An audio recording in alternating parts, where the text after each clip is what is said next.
স্বাস্থ্যের ব্যাপারে একটি চিন্তা। অর্থাৎ আমরা চেষ্টা করব, কারণ একটি বিষয় আছে আমরা স্বীকার করি না শুনি করি, দুর্নীতির একটি বিষয় রয়েই গিয়েছে, দুর্নীতির লাগাম টেনে ধরা। আমরা যত নতুন হসপিটাল করব সেই হসপিটালের ওখানে তো বিষয় আছেই দুর্নীতির, মেশিন কেনার বিষয় আছে দুর্নীতির।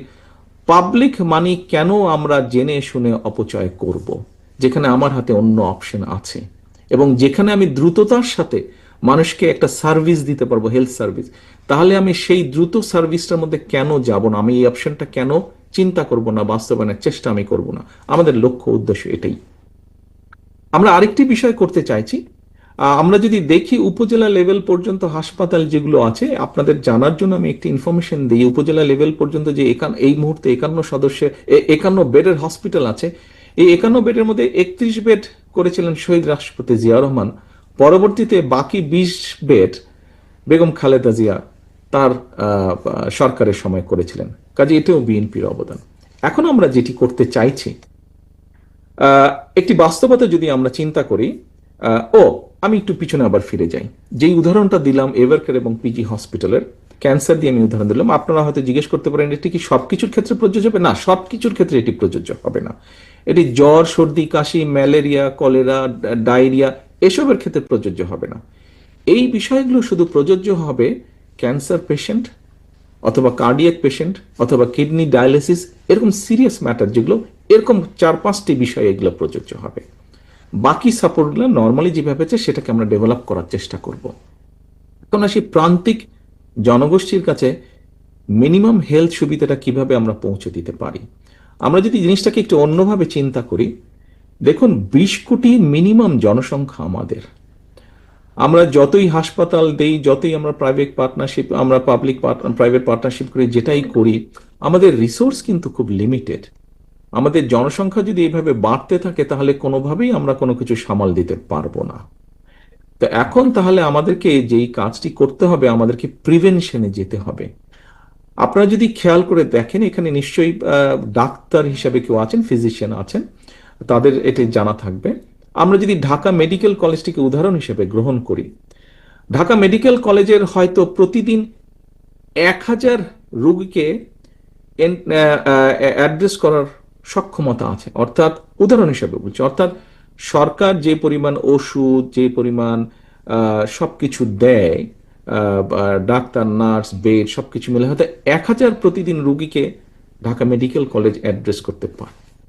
কিন্তু আপনি যদি ঢাকা মেডিকেল কলেজের সামনে গিয়ে দাঁড়ান, আপনি দেখবেন প্রতিদিন না হলেও মিনিমাম 3000 পেশেন্ট আসছে। 3000 পেশেন্ট আসছে। তো আপনি আজকে 1000 শেষ করতে করতে কালকে আবার 3000 আসলো, কিন্তু আজকের যে 3000-এর 1000 নিয়েছেন রয়ে গেল 2000, কালকে হয়ে গেল এটা 5000। এটা একটা অসম্ভব ব্যাপার এটাকে ম্যানেজ করা। আমরা যেটা করতে চাইছি, আমরা দেশে পর্যায়ক্রমিকভাবে 1 লক্ষ হেলথ কেয়ারার অ্যাপয়েন্ট করতে চাইছি। এখন এই হেলথ কেয়ারারদেরকে আমরা বেসিক কতগুলা ট্রেনিং দিব। ছোটখাটো অসুখ তারা ঠিক করে দিতে পারবেন। অর্থাৎ প্রিভেনশনের উপরে আমরা জোর দিতে চাইছি। প্রিভেনশন, এটি ইউরোপে এখন খুব পপুলার।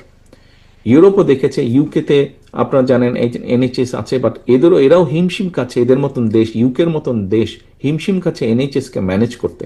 সেজন্য এরা চলে গেছে প্রিভেনশনে। হিসাব নিকাশ সবকিছু করে দেখা গেছে আমরা যদি প্রিভেনশনে মোটামুটি মানুষ অসুস্থ হয় এটার পরিমাণ যদি কমিয়ে ফেলা যেতে পারে, তাহলে যারা অসুস্থ হচ্ছে তাদেরকে বেটার সার্ভিস দেওয়া সম্ভব হবে।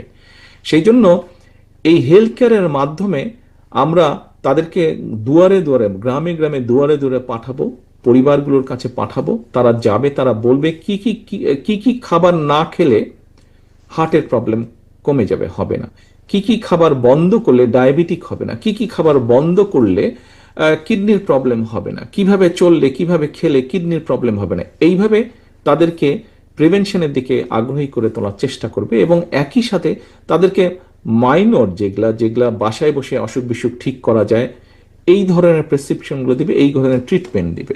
এবং পর্যায়ক্রমিকভাবে আমরা চেষ্টা করব, আমাদের যেটা চেষ্টা আছে, আমরা চেষ্টা করব যে তাদেরকে পুরো একটা সার্ভারের ভিতরে নিয়ে আসতে। অর্থাৎ যেই গ্রামের জন্য যেই হেলথ কেয়ারার নিযুক্ত থাকবেন, সে যদি কোনো একটা বাসায় যায়, বাসায় যাওয়ার পরে যেই পরিবারের সাথে কথা বলছে ওই পরিবারের সব ডিটেল তার কাছে থাকবে। সে দেখে তখন ডিসিশন নিতে পারবে। প্রয়োজন হলে উপজেলা পর্যায়ে ডাক্তারের সাথে সে পরামর্শ করতে পারবে যে এই রুগীটার এই প্রবলেম, আমি বুঝতে পারছি না, আমাকে তাহলে বলুন কি এখন করতে হবে। যদি মনে হয় তখন সে উপজেলা পর্যায়ে তাকে প্রেসক্রাইব করবে। এইভাবে পুরো বিষয়টা আমরা চিন্তা করছি, অর্থাৎ প্রিভেনশনের উপরে আমরা জোর দিচ্ছি।